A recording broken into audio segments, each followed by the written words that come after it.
Good afternoon. Good afternoon. I couldn't help but hear something in the very beginning that I thought was powerful, because I want to share a quick story with you. I remember before my first job at the catering company at 11, I was about 7, and we had just moved to Georgia from Massachusetts. Anybody here from Massachusetts? You're a damn Yankee too, right? Absolutely. You came and stayed. So I remember coming in, and back then, I know this will come as a shock to some of you, but children were to be seen, not heard, and preferably not seen either, right? And so I came in from playing, and my mother's on the couch with a very strange man I've never seen before, and he's got this accent that, he was just about as southern as you could get. And he was sitting on the couch talking to my mama, and I was hiding in the kitchen listening. And he said, "Now, Mrs. Gould, if you're going to live in the South, you're going to have to learn how to be nice." Now, I didn't know what nice was, but I caught on a little later that it meant nice. That this man actually believed that because we were from the North, we didn't even know how to be nice. We had to be taught. We had to learn to be nice. How many of you got employees like that, huh? Right now, right? You got some of those? Well, we're going to work on some things today, hopefully, that will help you with that. So how many of you seen the movie Liar, Liar? Okay, that scene is where Jim Carrey has picked up his car from the impound, and there's a big scratch on it. He says, "You scratched my car." And he says, "Right here." And he goes, "That was there when we got it." And he says, "You're a liar." And then he talks about how, you know what I'm going to do? I'm not going to sue you. I'm just going to take it because you're not going to show up anyway. And it's, and that's just the way we are, right? As customer service, we've just kind of gotten to the point where we just take it. How many of you read the book Good to Great, right? We had companies that were good to great to gone in less than a couple of years. Circuit City is a great example of that because customer service is so vitally important. Now, what you're probably thinking right now is okay, what is this guy going to say to me that's going to make any difference today? Why am I here? Why am I listening to this? What could he possibly have to say? Well, hopefully today what I'm going to do is I'm going to share some of that with you. I hope today, in the short period of time we have together, that you're going to have some fun. Are you up for fun? Seriously? Because I find some people in my audiences are fun challenged. I like to call them out, so please don't be a fun challenged person because we'll have fun with you, right? I'm going to also give you some terrible warnings. Some very, very, very terrible warnings. And then finally, I hope to give you something that you can do about it. And you can take some action. And you can leave here today with stuff that you can use. Is that fair? Are you willing to play along? Okay. So, computer one. There we go. So, first of all, I think it's important for me to kind of interrupt your pattern a little bit. Because everybody right here is listening simultaneously to a simulcast right now on the radio. It's WIIFM radio, right? What's in it for me, right? Everybody know that station? You also are listening to WSIC. Why should I care? And that's what everyone's doing right now. I don't want to listen to you. I got things of my own. I'm wondering how I'm going to get out of here. I wonder what the kids are doing. I wonder what my wife or husband's doing. I wonder if I'm going to be able to get back to the office and get anything done today because I blew a big 2-hour hole in my day coming to this annual meeting. Right? Okay. So, we're going to break that a little bit. We're going to give you an opportunity to break that right now. I'm going to ask you to please, you promised you would play along. Everybody, please close your eyes. I promise I'm not going to come around stealing your wallet or anything. Close your eyes. I can see you, so if you're not closing your eyes, I can tell. Okay, as you've got your eyes closed, please don't fall asleep. You had chocolate cake. That ought to help. I want you to think about your favorite or the most familiar to you cartoon character. Now, this is where we find the fun challenged people. Don't worry, everybody's eyes are closed. If you don't have a cartoon character in mind, please raise your hand. Okay, so we're going to give those folks a little bit of help. Cartoons are those things that you see on Saturday morning with kids. They're animated TV shows and things, but sometimes they're just in the papers, in the funny pages. Do y'all have one now? Everybody have a cartoon character, some kind of cartoon character in their mind, okay? Quietly open your eyes. Please look at your neighbor and speak to them in their cartoon character voice. Do it now. Please do it right now in your cartoon character's voice.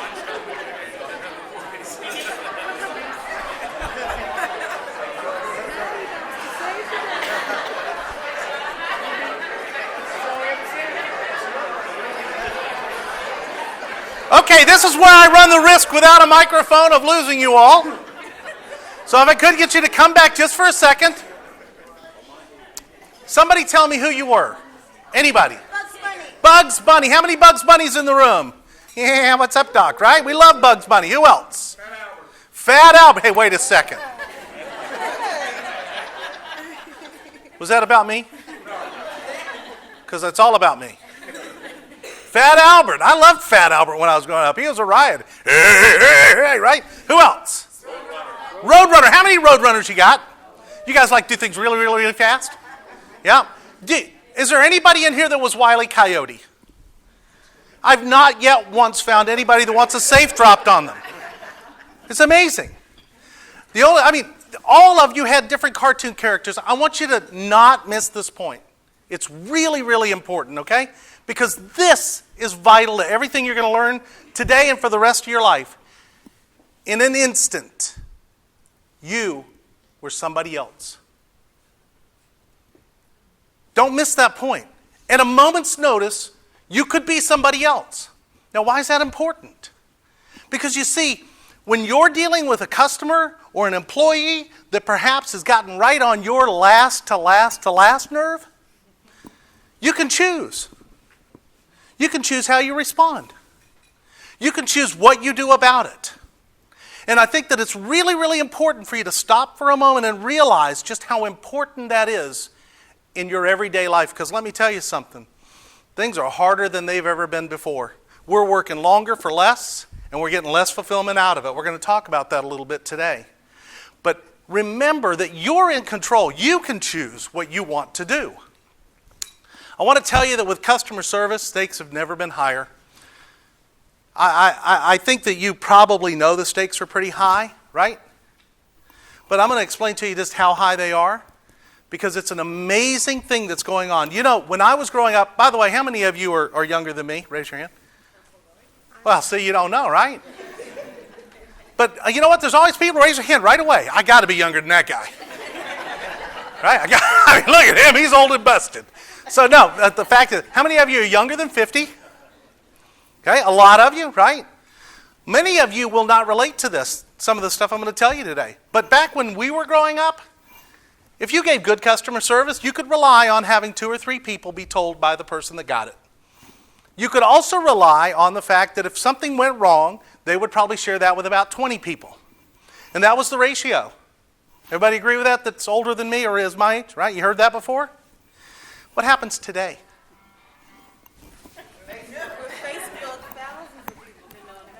How many of you have ever heard of Dave Carroll? Dave Carroll is a young man. You've heard of him? A young man who was on a United Airlines flight with his band, Sons of Maxwell. Anybody here starting to ring a bell now? Right? He was on a United Airlines flight in 2008. They broke his guitar. Now, I'm not going to play the whole song today, but he wrote a song called United Breaks Guitars. 12 million people saw it. 12 million people heard that they broke his guitar. You know why he wrote the song? Because they said it wasn't their fault. Because there's a limit to how much liability they have. You know what the limit is? 10% of their stock value, $180 million for a $3,000 guitar. This is what you're dealing with today. This is what you're dealing with. Today, you're also dealing with this. 82% of the people that you serve will leave with a bad customer service experience. That's a recent survey that I found on the internet the other day. 82% of people are leaving because of bad customer service. Here's another number. Oh, it's 82 again. You know what that is? 82% of your employees in the next 20 months will change jobs. 20 months. Do you know why? Because we've been in a bad economy and people are taking what they can get.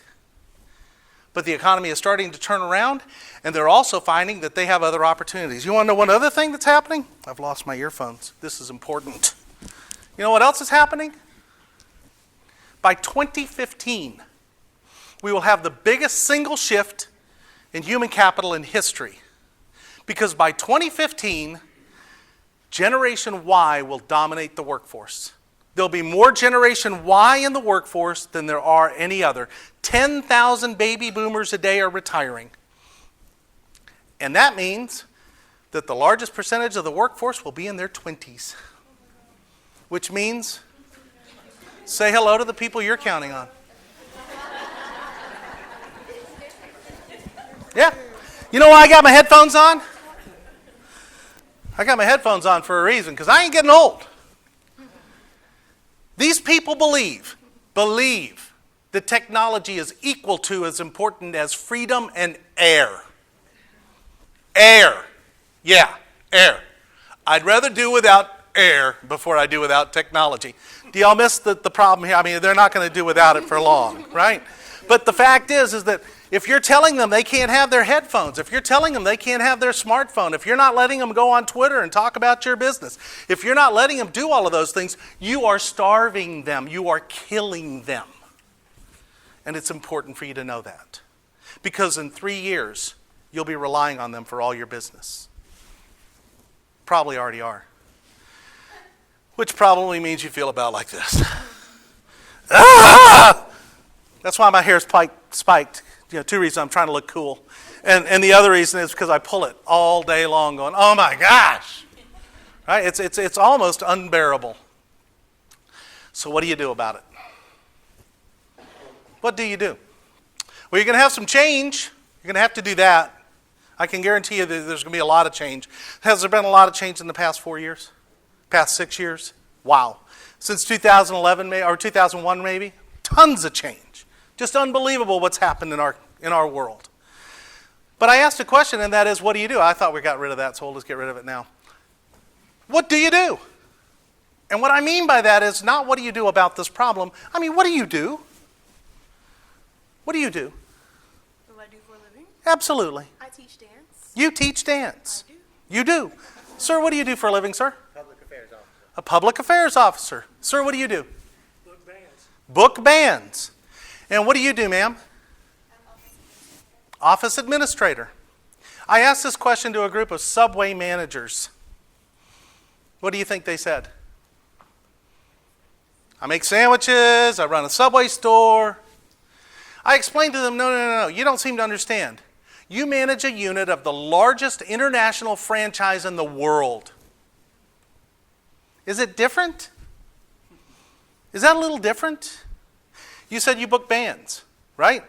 You bring joy to hundreds of thousands of people a year through the gift of music. I mean, that's on the fly. I'm sure you could do better. But we have to start thinking about what we do as a much more important cog in what happens in the world. We have this tendency to get very pedestrian in what we talk about and how we do. I don't think that most audiences understand the incredible impact they have in the world today. And so I'm going to ask you a question.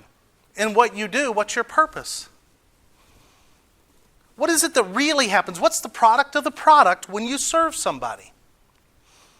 Because the fact is that you've got to know why you're doing it. When one of those days comes along and you've got one of those people that you know you wish you didn't have. Have you ever fired a client? Seriously, you ever fired a client? Do yourselves a favor. Go back to the office today and fire that joker you've been wanting to fire for 15 years. I'm not kidding. It feels so good. I used to have this thing. I owned a chain of dry cleaning stores. And in the month of October, I had this conversation 6 times with 6 different people. And this is no reflection on you because you're very nice. But I would say, ma'am, I have a policy here. I only deal with nice people. And unfortunately, you're not very nice. But here's the thing. Dolphin Cleaners over there, they take clothes from not nice people like you. And so if you'll just pick up your clothes and take them to Dolphin Cleaners, they'll be happy. You'll be happy. I'll be happy. It's a triple play. And that's really the most important thing is I'll be happy. Bye-bye now. Now, I mean, you can't do that for long, so I'm not saying fire more than one, but go back and fire somebody today. You'll feel great about it. Really? I mean, seriously.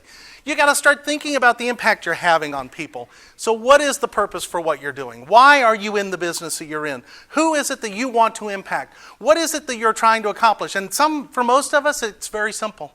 I got a lot of bills, and I got to pay them. Some of us, it's, I want to show those jokers that I'm better. Some of us it is, I got 3 kids and I plan on feeding them. Some of us, it doesn't matter. You got to start somewhere with why are you doing this? Because you got to have that basis of why you are doing what you do every single day, because money isn't enough. There's not enough money in the world to make people do things they don't want to do for very long. They'll do it for a while, but not for very long. And that's why 82% of the workforce is going to turn over in the next 20 months. It's time for some self-reflection. You need to look in the mirror, because here's the thing. If things aren't going well in your business, if your customer service is down, we just heard some numbers today, a little disappointing, right? By the way, I'm just going to throw this in. This wasn't part of the presentation, but part of the problem is people come here expecting Southern hospitality. Who built that expectation? Well, y'all did, but who really did? The movies did. Could y'all ever be as good as they are in the movies? That's only for an hour and a half, for goodness sakes. You're there 24/7, right? I mean, the expectation people have. See, value is determined by a combination of price, expectation, value, and quality and service. Okay? So customer service is one of the four pieces, but the most important piece is what did I expect for customer service? Right?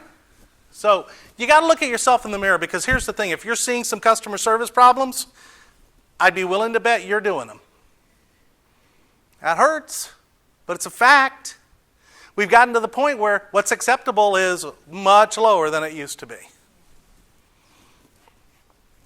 Come on now. You're the leader. Are you not? Are you not responding? I mean, really, in all honesty, here's the thing. I could give you all the customer service tips in the world. We could talk about how to answer the phone properly. We could talk about how to engage somebody. We could talk about eye contact and spending a lot of time making sure that we're face-to-face and with the customer, right, and all of that. We can do all of those things. Guess what? You already know it. I don't need to teach you that. Everyone in here already knows what customer service is all about.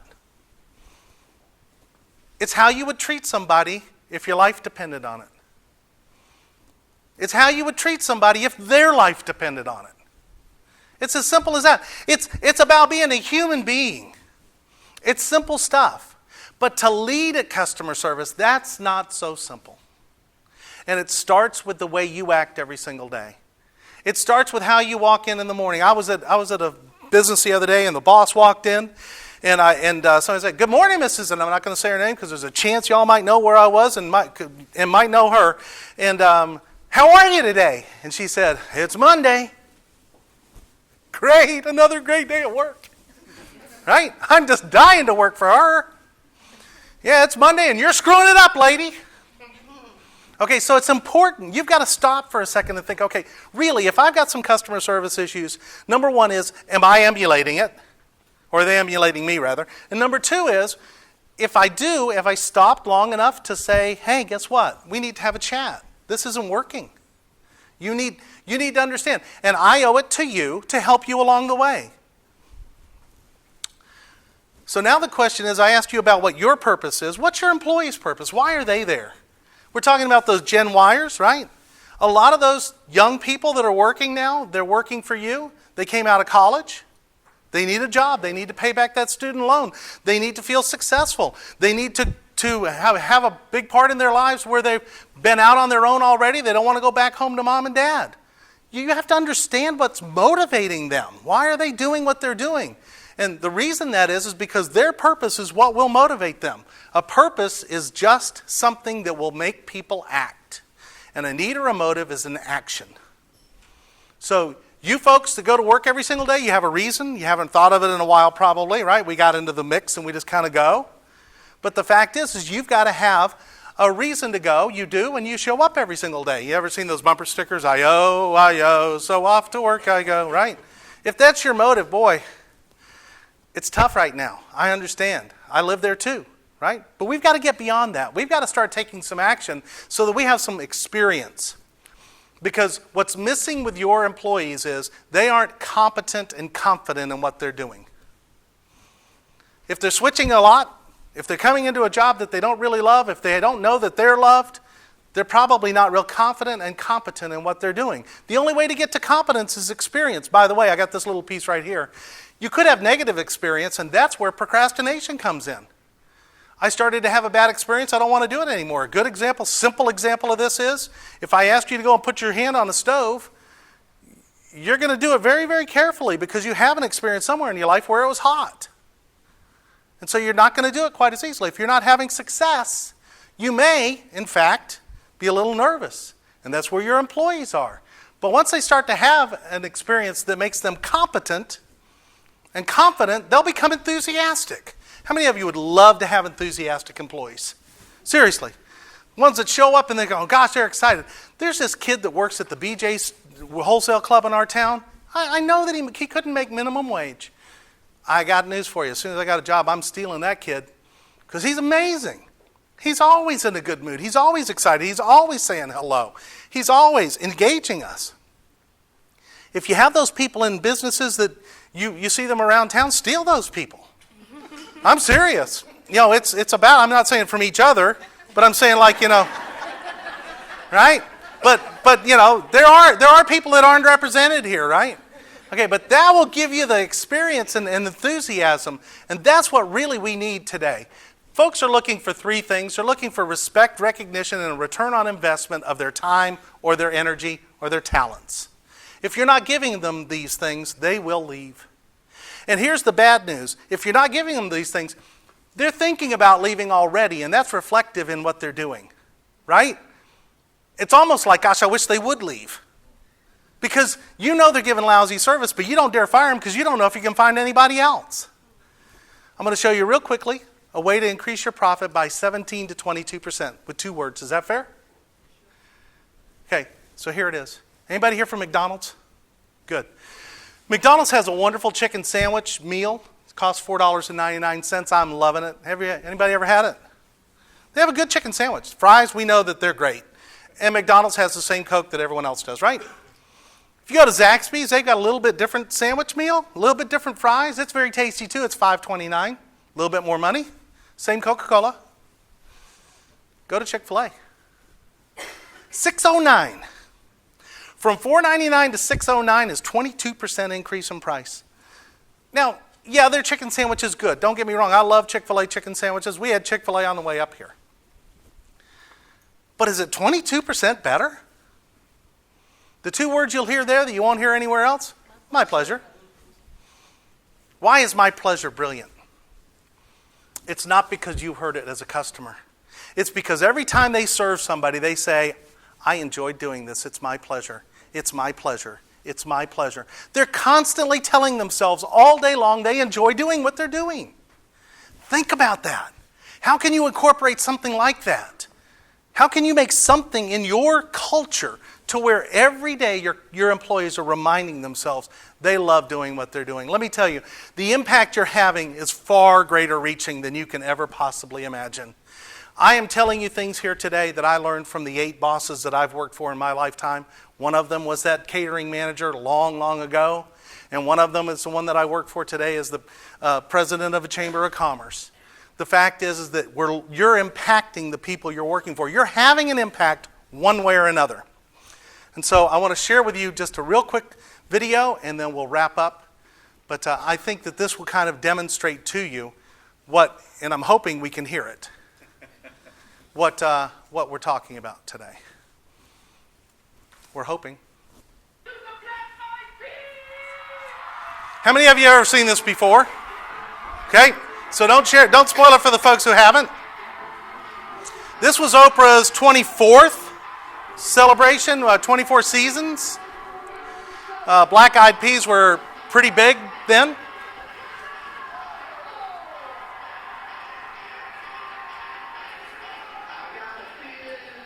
How many of you ever just heard this song but not seen this video?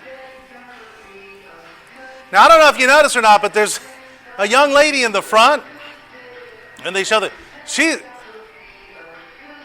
you see her arms every once in a while. She's just loving it.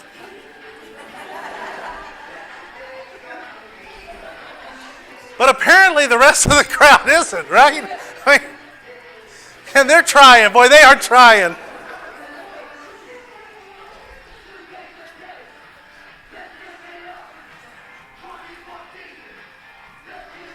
Okay, they got a few more going.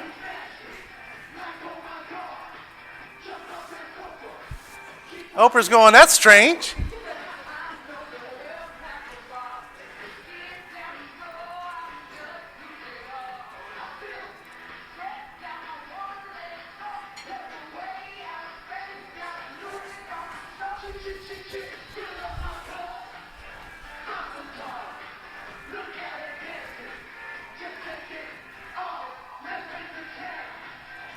Okay, as you can see, it's now really spreading.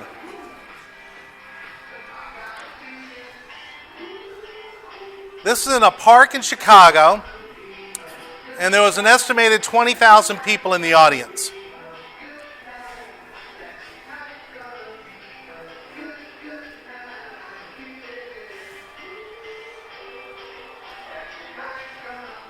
It's kind of hard to see on the screens at this point, but it is now expanded to the entire crowd.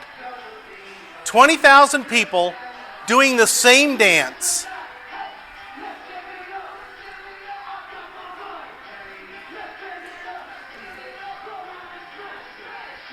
Come on, admit it, you'd have loved to have been there. Wouldn't you? I mean, every single one of us, and I don't dance, I would have been dancing that day.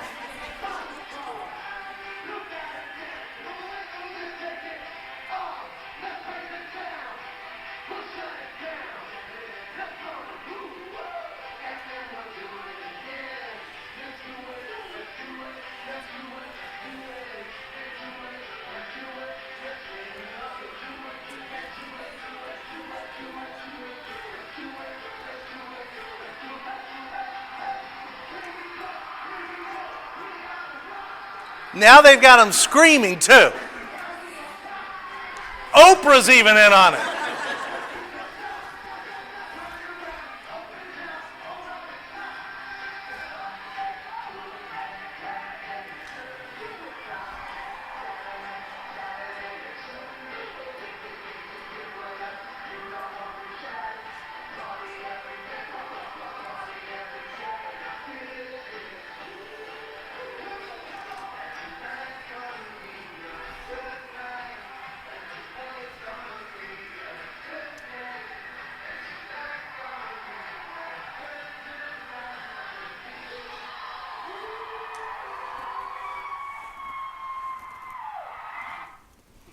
Now, I want to tell you that I'm not a big Oprah Winfrey fan. I wasn't. And I was never a Black Eyed Peas fan. I mean, my only experience prior to this with the Black Eyed Peas was a song called My Humps. I don't know if y'all... And I got to tell you, my kids were 6 and 8 or something, right? And it's just... And I had that whole Christian thing going on, and I still do, don't get me wrong, but I just really had a problem with that. But that changed everything for me. And the reason it did is because I can't watch that without getting emotional. Think about the impact that you have. How did they do that? 20,000 people dancing and screaming in unison. Did they hand out the tickets and go, shh, don't tell anybody. We're going to do this really cool thing. Here, it's going to be like this. Did they? There's no way. Can you imagine the logistical problem of all of this? You think you've got a tough time booking an event for 400 people. 20,000. Now here's the story. They taught 200 people who taught 2,000 people who taught 20,000 people. The first 200 learned it before. The rest learned it on the fly. You're the 200. You see, you have this opportunity that they don't have. You've got this great opportunity to lead a revolution in your city. Think about that. Could that get you fired up? Think about the difference you can make. Think about the generations that will come to Macon and will say, I don't know who did this, but wow, that's cool. The way they treat people, it's unbelievable. How'd they do that? And you'll just sit quietly smiling and nodding and going, yeah, I did that. That's what you have today. That's the opportunity that I hope you'll take advantage of. I could have spent 20 minutes teaching you about customer service. But customer service is about leadership. And you're the leaders. So today, when you go back, share the dance with your people. And teach them the dance every single day. Say, hey, we're going this way this week. This week we're doing this one. Next week we're doing this one.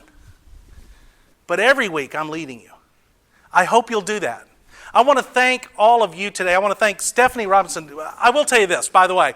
I dealt with Stephanie setting this up, and she's obviously one of many that work for the CVB, but she did an amazing job. She was so efficient, and there was never a question of what was going on. And if she treats me like that, I know she treats the other clients that are coming to Macon like that. But the whole staff did a great job. Please give them a round of applause.